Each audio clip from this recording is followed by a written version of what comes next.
Və ona görə İbn Abbas radiyallahu anhuma deyərdi ki, la yaqbalullah salat imri'in fi cawfihi haram. Allah azza və cəllə qarnında, bətnində haram daşıyan kişinin namazını qəbul eləməz. Hansı ki, namazın mala, mülkə, qazanca adiyyəti yoxdur, sədəqə deyil.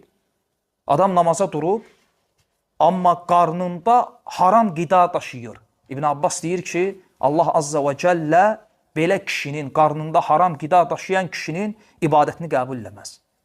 Ona görə görürsünüz, nə qədər qardaşlar sual verirlər namazda xoşu ilə əlaqəli.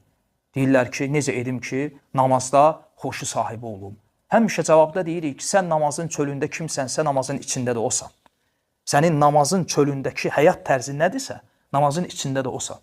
Adam namazın çölündə onu alladır, buna kələk gəlir, ticarət edir, ticarəti haram üzərində, sonra namazında xoşu axtarır.